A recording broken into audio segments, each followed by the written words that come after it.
তো আপনারা যদি ফেসবুক অ্যাপে কিংবা মেসেঞ্জার অ্যাপের মধ্যে এখানে নোটগুলোকে আপলোড করে থাকেন, তাহলে কিন্তু আপনারা এই নোটের ক্ষেত্রে কিন্তু একটা নতুন আপডেট পেয়ে যাবেন। তো কি সেই নতুন আপডেট তা জানার আগে কিন্তু ভিডিওটিকে অবশ্যই একটি লাইক করে দিন, এবং এই চ্যানেলে যদি আজই নতুন এসে থাকেন এখনই চ্যানেলটিকে সাবস্ক্রাইব করে রাখুন এরকম নতুন নতুন ভিডিও দেখার জন্য। তো আপনারা যদি আপনাদের ফেসবুক কিংবা মেসেঞ্জার অ্যাপগুলোকে আপডেট করে থাকেন, তাহলে আপনারা কি নতুন আপডেট পাবেন দেখুন।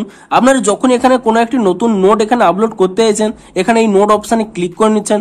আপনাদের কিছুদিন আগেই জানিয়েছিলাম আপনারা কিন্তু এখন থেকে কিন্তু গিফট আপলোড করতে পারবেন, এবং তারপরে আরো একটি নতুন আপডেট দেওয়া হয়েছে।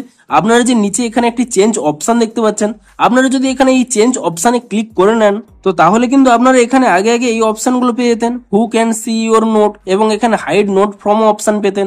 কিন্তু এখানে দেখুন নতুন একটি অপশন শো করছে, শো নোট ফর। এখানে কিন্তু টাইমার সেট করতে পারবেন, অর্থাৎ আপনারা আগে আগে কি করতে পারতেন, শুধুমাত্র আপনারা যদি এখানে নোট আপলোড করেন তা কিন্তু অটোমেটিক্যালি 24 ঘন্টার জন্য থাকতো। কিন্তু এবার থেকে কিন্তু আপনারা এখানে বিভিন্ন রকম টাইম সিলেক্ট করতে পারবেন, 24 ঘন্টা, 12 ঘন্টা, 6 ঘন্টা কিংবা 3 ঘন্টা।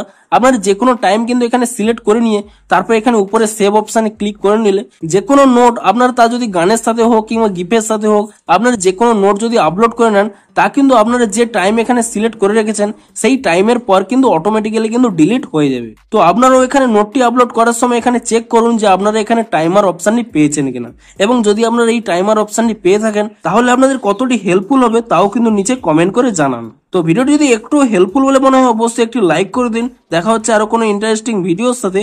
Thanks for watching.